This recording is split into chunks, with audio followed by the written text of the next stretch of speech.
नमस्कार, मैं मुंबई क्राइम पे न्यूज़ से संपादक विनोद चौहान बोल रहा हूँ।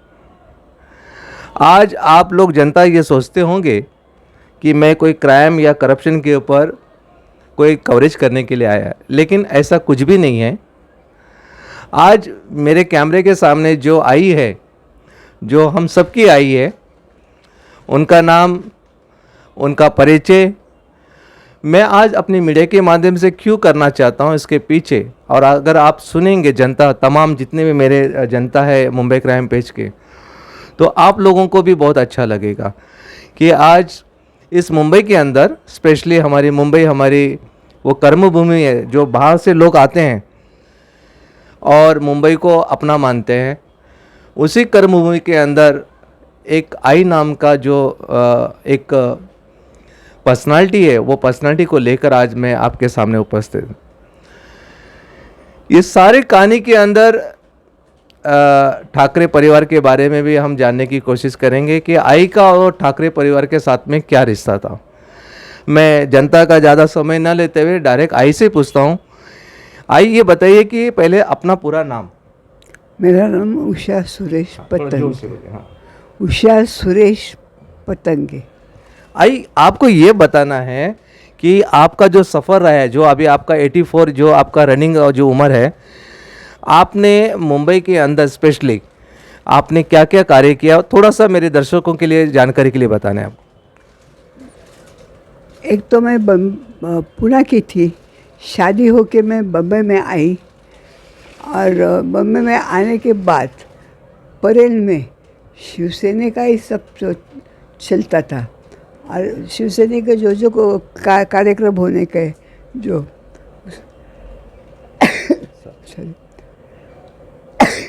तो वो कार्यक्रम को मुझे जाने को अच्छा लगने का, क्योंकि मैं स्कूल के पुणे में भी जाती थी।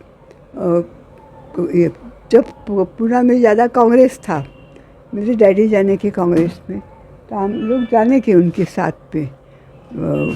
ये 1952 में जो पहला ये हुआ, 1952 में पहला इलेक्शन का क्या बोलते थे, शुरुआत हुई। हाँ, इलेक्शन हुई और उसमें मैं थी। हम लोग हमारे मम्मी के साथ गए थे। हम वोट नहीं करते थे क्योंकि हमारी उम्र नहीं थी। अच्छा। तो मेरी चाची, मम्मी, उनके साथ में जाके वोटिंग की और फिर 15 अगस्त को स्वातंत्र्य मिल गया अपने को। तो पुणे में अभी भी जो झंडा लहराता है ऑफिस में, म्यूनसिपालिटी के ऑफिस से हमारे घर के पास में, तो मेरे डैडी जाने तक, पहले से अभी तक 15 अगस्त को मेरे डैडी के हाथ से वो ये होने का। और हमारे घर में उस दिन त्यौहार ऐसा मनाया जाता था। हमारे डैडी बोलने के, देख ये भगवान है, इसने अपने को ये आज़ाद किया। फिर हमारी मम्मी उस दिन पूरनपोली ये करने की, पूरनपोली बनाने की, नैवेद्य दिखाने की। और हम लोग स्कूल में जाके आने के बाद म्यूनसिपालिटी का ऑफिस है हमारे घर के पास, अभी भी है, उधर जाके और उसको प्रणाम करके और गाना गाने के लिए मेरे जरा दो बहने, 2-3 बड़े थे, वो लोग जन गण मन गाना, वो लोग गाने के खाना मिला। हम लोग जाके पेड़ा वेड़ा लेके खाने के वस्तु की। हमको इतना, मैं छोटी थी, इतना कुछ मालूम नहीं पड़ता था, लेकिन जाने का, प्रणाम करने का, ये सब मालूम तो बहुत लगा। मैं आई आपको बीच में रोक रहा हूँ, और आपका ये तो बचपन का आपने थोड़ा सा जो हमारे दर्शकों को बताया आपने। मैं चाहता हूँ कि आप मुंबई में आने के बाद आपका यहाँ का जो सामाजिक जो एक्टिविटी है उसके बारे में थोड़ी जनता को बताइए कि आपने उस समय शुरुआत में क्या आपने किया। मैं शादी होके 19 कितीला सुनील माझ्या लग्नाला 61 में मेरी शादी हुई मैं बम्बई में आ गई तो परेल में ही आ गई। अच्छा, उस समय का परेल और अभी के परेल का सारे मुझे आपके मुंह से सुनना है मैम। जब भी का जो परेल था वो जैसा एक देहात तो रहता वैसा, और बाजार बाजार या वहाँ बैठने का। और अभी जो है थोड़ा सा फ़र्क हुआ है, दुकान में ज़रा रेडीमेड कपड़े आए। आपकी सोशल मूवमेंट के बारे में बताइए, सोशल आपने क्या किया यहाँ आने 1962 के बाद, आप आने के बाद आपने जो यहाँ शिवसेना के लिए, क्योंकि आज मुंबई के अंदर शिवसेना के बारे में सारे लोग जानना चाहते हैं कि जूना से जूना शिवसेना क्या काम करता था। मैं यहाँ आई, जैसे मैं आने के बाद यहाँ पे हम लोग देखने के कि परेल में 15 अगस्त को झंडा लहरता है, तो हम लोग जाने के लहर झंडा दे जाके अपना कैसा खड़ा रहने का। और जो कुछ हमको खाने को मिलता था, पेड़ा वेड़ा वो लेके हम घर पे आते थे। फिर बाद में हम लोग समझ में आने लगा, हम ज़रा थोड़े से बड़े हो गए, थोड़ी समझ में हमारी बात आने लगी। फिर वो बात समझ में आने के बाद भी हम लोग उस समय 1962 के अंदर माननीय हमारे बाला साहब ठाकरे जी थे क्या उस समय, मतलब पॉलिटिक्स में आप सक्रिय थे क्या उस समय, आपके समय? हाँ, मैं जब थी ना तो बाला साहेब ठाकरे का नाम मेरे डैडी के मुंह से मैंने बहुत बार सुने रहे, पर मुझे ये नहीं मालूम पड़ता था कौन बाला साहेब, कौन बाला साहेब। हम लोग ऐसे बोलने के, क्योंकि मालूम नहीं पड़ता था। बाद में मालूम पड़ गया कि बाला साहेब इनको बोलते हैं करके। आपको कभी ऐसा मौका मिला बाला साहब ठाकरे से मिलने का, रूबरू जो बाला कोई एक ऐसी घटना जो बाला साहब ठाकरे के साथ में आपके बारे में, वो घटना के बारे में जानकारी दीजिए थोड़ा जनता को। बाला साहेब ठाकरे के साथ में मैंने बहुत टाइम बात की है, उनके घर पे गए हैं, उनकी बहन, उनकी वाइफ, उनसे मैंने बात की है। भाई आपके बारे में मैंने एक और एक बात सुनी थी कि आपने किसी उस जमाने में एक इंस्पेक्टर के कान के नीचे भी मारा था, तो वो थोड़ा किस्सा बताइए ना लोगों को आप। अभी बताए ना मैंने। नहीं, आपको मीडिया को बताना है वो। हाँ, वो कैसा हुआ कि वो औरत थी ना, वो गिर पड़ी। उसका नाम था जया, जया उसका नाम था, और उसके घर में 2 छोटे बच्चे थे। और वो शिवसेना के ही काम के लिए हो गए, थोड़ी समझ में हमारी बात आने लगी। फिर वो बात समझ में आने के बाद भी हम लोग उस समय 1962 के अंदर माननीय हमारे बाला साहब ठाकरे जी थे क्या उस समय, मतलब पॉलिटिक्स में आप सक्रिय थे क्या उस समय, आपके समय? हाँ, मैं जब थी ना तो बाला साहेब ठाकरे का नाम मेरे डैडी के मुंह से मैंने बहुत बार सुने रहे, पर मुझे ये नहीं मालूम पड़ता था कौन बाला साहेब, कौन बाला साहेब। हम लोग ऐसे बोलने के, क्योंकि मालूम नहीं पड़ता था। बाद में मालूम पड़ गया कि बाला साहेब इनको बोलते हैं करके। आपको कभी ऐसा मौका मिला बाला साहब ठाकरे से मिलने का, रूबरू जो बाला कोई एक ऐसी घटना जो बाला साहब ठाकरे के साथ में आपके बारे में, वो घटना के बारे में जानकारी दीजिए थोड़ा जनता को। बाला साहेब ठाकरे के साथ में मैंने बहुत टाइम बात की है, उनके घर पे गए हैं, उनकी बहन, उनकी वाइफ, उनसे मैंने बात की है। भाई आपके बारे में मैंने एक और एक बात सुनी थी कि आपने किसी उस जमाने में एक इंस्पेक्टर के कान के नीचे भी मारा था, तो वो थोड़ा किस्सा बताइए ना लोगों को आप। अभी बताए ना मैंने। नहीं, आपको मीडिया को बताना है वो। हाँ, वो कैसा हुआ कि वो औरत थी ना, वो गिर पड़ी। उसका नाम था जया, जया उसका नाम था, और उसके घर में 2 छोटे बच्चे थे। और वो शिवसेना के ही काम के लिए वो यहाँ पे आई थी। कहाँ पे? आपलं काय रे सुनील? वाळकेश्वर नाही, आता हे हॉस्पिटल झाले ते नाही, केम हॉस्पिटल बोलता तुम्ही? नाही, अरे हॉस्पिटल नाही का झालेलं? बरोबर. अरे नवीन त्या लोकांनी केलं ना हॉस्पिटल बच्चूबाईचं सारखं मोठं, तिकडे तिला पाडली. जयाला अच्छा इथे हे जय आजी बच्चूवाली बच्चूवालीकडे याला बच्चूवालीला ठीक ठीक है, आप वो कोई बात नहीं, हॉस्पिटल का नाम नहीं भी आता था, लेकिन आप कंटिन्यू रखिए कि वो स्टोरी में क्या हुआ था। स्टोरी में क्या होगा कि वो औरत है ना, वो गिर पड़ी और गिर पड़ी तो ज़रा बेहोश हो गई। उसका नाम था जया। तो हम लोग सब डर गए कि बेचारे के 2 छोटे बच्चे हैं घर में और ये तो गिर पड़ी ऐसी। हम जाके किसने पानी डाल ये कर उसके पानी का रखा। तो पुलिस का लोग बोले तुम लोग अंदर काय को आए, हमको इंस्पेक्टर बोला। उस इंस्पेक्टर का नाम पता है कि आज भी आपको पता है, और जिसके आपने कान के नीचे मारा था वो इंस्पेक्टर का नाम पता है आपको? नहीं अभी वो कोई कौन बात है? नहीं, इंस्पेक्टर बोलिए, ठीक है। तो इंस्पेक्टर ना आया और हमको डांटने लगा कि तुम अंदर काय को आए। तो हम बोले वो गिर पड़ी, उसके 2 छोटे बच्चे हैं घर में, वो हस्बैंड संभालता है, वो इधर आई, उसका दिल है यहाँ आने का, इसलिए वो आए। तो बोलता कि जाओ तुम लोग बाहर। बोला कि इसको लेके हम जाएंगे, तुम डॉक्टर को बुलाओ। तो क्या डॉक्टर को बुलाने को तैयार नहीं। इसलिए बेटा अभी क्या करने का है, उसको तो उठाना चाहिए। हम थोड़ा पानी में पिलाया, फिर वहाँ से चाय वाला जाता था, उसको अभी बुला के उसको चाय दिया। तो भी वो बेचारी जोर से मारा, जवान छोकरी थी, 2 छोटे बच्चे थे, अभी क्या करने का। तो फिर हम लोग क्या किए, उसको कैसा तो भी उठाया और बिठाया ऐसा। अरे उसको हम लोग बोले कि अभी देखते तेरे को बराबर देखती मैं बोली उसको। तो बोले तो तुम क्या देखने वाले, देखा कभी कैसे देखती करके मैं जाके वो इंस्पेक्टर के थोबड़े में एक लगाई।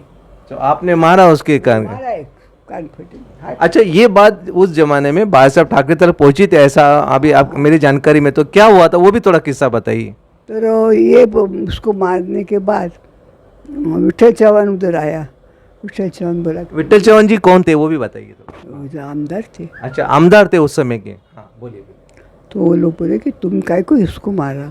और एक ये राधाबाई को करके एक औरत थी, ऐसे मेरे से उम्र से बड़ी थी, वो आई। और एक गजराबाई नाम की एक औरत थी, परबबाई, वो लोग भी आले। तुम बोले ते तो इन्स्पेक्टर आहे, त्याला मारायचं नाही तुम्ही. म्हटलं अहो ती पडली एवढी आणि त्याचे हे झाले, उसको देखो ना बोली कि 2 बच्चे हैं छोटे, आज ये मर गए तो क्या होगा, ऐसा मैं बोली उसको। फिर नंतर ये बात में फ़ोन पे बाला साहब के पास गई कि ऐसा ऐसा हुआ है। अच्छा ठीक है। बाला साहब ने बोले तुम क्या करना, उसको पहले हॉस्पिटल में लेके जाओ, वो औरत को केम हॉस्पिटल में। तो हम बोले ठीक है। मग विट्ठल चौहान को कहा, विट्ठल चौहान ने एम्बुलेंस बुलाई, उसमें डाला, हम लोगों को भी बिठाया और हम लोग सब इधर आए, केम हॉस्पिटल में आए। उसको दवा पानी वो लोगों ने सब किया, वो दिया और चाय भी पिलाया हमने उसको। और फिर वो बोले कि अब तुम क्या करेंगे। विठल चौहान बोला अभी तुम लोग घर में जाओ, मैं देखता ही उसको। हम बोले नहीं हमको अभी उसको हम देखेंगे, कारण उसके 2 घर में छोटे बच्चे, ये घर में नहीं गए, बच्चे रोएंगे, हस्बैंड रोएगा, और बच्चे छोटे थे, 5-6 बरस के ऐसे बच्चे थे। बाला साहब बोले जितने औरतें वहाँ आए केम हॉस्पिटल, सबके सब उधर आ जाओ, ऐसा हुआ। हम बोले चलो। अभी एक जन क्या बोलते, अभी तक तू मारा ना उसको तो यहाँ जा मुझे। दूसरा बोलते आदि देख बाला साहब तेरे को क्या बोलेंगे। बोले बोलने दो, इसकी जान बच गई तो मेरे को चाहिए, क्योंकि उसके 2 छोटे बच्चे। और फिर हम लोग गए, बाला साहब में गए तो हम गए तो पहला टेबल था, एक तो प्यास ऐसी लगी थी। तो मैं बोले कि तू ये पानी तो रखेला है अपने लिए। तो वो आदमी रखा था, वो बोला ये तो मैंने आपके लिए पानी रखा। हम लोग पानी पिए, बाद में लेके दूसरे टेबल पर चाय। अरे मजा है अपनी, चलो चाय पियो। अरे फिर उसको हॉस्पिटल में वो लोगों ने ये किया। फिर वहाँ आगे गए तो नाश्ता हमारे लिए। अच्छा। तो हम लोग नाश्ता खाए। बाला साहब ने नाश्ता हमारे लिए रखा था, वो नाश्ता खाए हुए वही नहीं, उनका नाम रमा था, वो भी बाहर आ गए। बोले क्या हो गया, किसको ऐसा ऐसा स्कूल लगा, ये ऐसा हुआ, ठीक है। वो कैसी है, विठल चौहान को पूछा, वो औरत कैसी है, वो पहले मुझे बता। तो बोले ठीक है, उसको इंजेक्शन दिया है 2 और दवा दिया है, और वहाँ भी ज़रा ठीक है, डॉक्टर ने हॉस्पिटल में एडमिट करके लिया उसको। जब एडमिट करके लिया, बोला दवा दिया, बोला हमारे भी जान आ गए। फिर हम लोग अभी क्या करने का, तो बोले तुम भी अभी खाना खाओ, ये आगे टेबल रखेला है, खाना खाओ सब जन। आगे से बोले ऐसे एकदम भूखी रहे, रात दोपहर के 2-2:30 बज गए। तो बोले चल बाबा खा लेंगे। हम लोग सब जाके खाना खा लिया और फिर वहाँ से निकले। बाला साहब बोले कि अभी सब अपने अपने घर जाओ, पेशेंट को हम लोग देख लेंगे, ठीक है। तो मैं यहाँ परेड की 5-6 औरतें थी, और गजराबाई, ये सब पे ना यहाँ के थे, क्या बोलते उसको, बैंड्रा के, वो लोग भी थे। फिर आगे विठल चौहान को बोला क्या करने का साहब, तो बोले तुम जाओ, पेशेंट तो हॉस्पिटल में रखा है, हम लोग देख लेंगे, और तुम तुम्हारे घर पे चले जाओ। तो बोले चल, तो हम लोग खाना खाओ, बोले सब जन खाना खाओ यहाँ पे, फिर जाओ। तो हम लोग सब जन खाना। आई ये तो किस्सा आपने बहुत अच्छा लगा। हम थोड़े समय के लिए वो आपके वो समय में चले गए। मुझे आई ये बताइए कि आपने एक हमारी मीडिया की जानकारी में बताया था कि आज के जो हमारे राज ठाकरे साहब जी हैं और उदय ठाकरे, वो वाला किस्सा भी बताइए जनता को, क्या है बांट रहा है उस समय। अभी राज साहब ठाकरे ना, इनको ये जमाने में स्टार्टिंग था। उनका बचपन ये थोड़ा जनता। अरे बहुत मस्ती करता था ये छोकरा, हमारे हाथ कैसा खींच के पकड़। किसका आप? ये राज ठाकरे की। अच्छा, और दूसरा क्या उम्र है उस समय राज ठाकरे साहब का, उस समय जब भी आपके समय में? 7-6 बरस होगा, 5-6 बरस। 6-7 बरस का होगा। आप उनको ले जाते थे स्कूल, ऐसा आपने हमारी मीडिया को बताया, ये बात वो थोड़ा बताइए ना जनता को, थोड़ा साफ एकदम। हाँ, मैं जाने की दूसरी एक मतलब स्कूल छोड़ने जाते थे आप लोग? हाँ, स्कूल में छोड़ने के जाने के, वहाँ पे पुलिस रहता था, पुलिस के कब्जे में लेने के, देखो ये इनको लाए, तो वो पुलिस लेके उनको स्कूल में अंदर बिठाने का, और हम लोगों को घर पे चले जाने का। आके हम लोग फिर रमा बहिनी है उनका नाम, उनको हम बताने की। आज भी सुना है कि आई आपके पास कौन कौन आते हैं, नेताओं में कौन कौन नेता आते हैं जो आपके हालचाल पूछने के लिए? मैं चाहता हूं कि जनता तक ये बात पहुंचे, कौन आते हैं अभी भी आपको मिलने के लिए? उपाध्यक्ष नाना मोरे, ये तो सगळे तक के नाना मोरे, ना मले। अच्छा आई ये बताइए कि जो आपके सर के पीछे जो फोटो है, वो फोटो कब का है? और उसमें देखिए उदय ठाकरे साहब है, सावंत साहब जी है, हमारी मेयर मैडम है, ये कब का है फोटो? ये पीछे है 2018, कब का फोटो है? 2018। 2018 का फोटो है ये। आपने आपका उनके साथ में फोटो है, ग्रुप फोटो है। पीछे मेरे कैमरे के पीछे साइड में, आपके जस्ट पीछे साइड में है। आपले पहिल्याचे फोटो असतील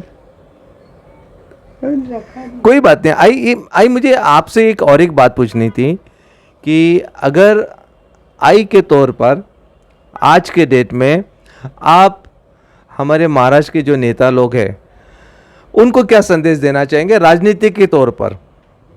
राजनीति के तौर पर संदेश देने का होगा, तो अभी तो राजनीति का तो सब भेल पानी पूरी बन गई है। आप भी नाराज है इस बात को लेकर, आज के राजकारण को लेकर? नाराज में तो क्या आपको भी तकलीफ हो रही है कि ये सब जो चल रहा है मुंबई के, स्पेशली अपने महाराष्ट्र के राजकारण में, उसको लेकर आपको भी तकलीफ हो रही है? तकलीफ मुझे कुछ नहीं हो रही, क्योंकि मेरा उम्र अभी 83 रनिंग हो गया है। मुझे तो तकलीफ नहीं हो रही। राजकारण को आज के जो नए राजकारण के लोगों के लिए, अगर आप एक सीनियर हमारे समाज कार्य में इतने सालों से रहे, तो आप क्या संदेश देना चाहते हैं उनको? क्या मैं संदेश ऐसा देना चाहती कि तुम देश के लिए, देश हमारा है और देश आगे जाना चाहिए, और देश का हर लड़का हर लड़की उसको एजुकेशन मिलना चाहिए, उसका ठीक से उसको सर्विस चाहिए तो सर्विस मिलनी चाहिए, जिसको नई सर्विस चाहिए वो नहीं करेगी, लेकिन उसको ये तो चाहिए, शादी तो होनी चाहिए उसकी, तो शादी होने का उसके दिल होगा तो वो शादी कर सकते हैं। फिर तो हर आदमी को सर्विस करनी ही चाहिए, ऐसे नहीं ये बात है। तो देखा जनता आपने, आज कुछ समय के लिए मैं भी आई के साथ 1962 के माहौल में चले गया।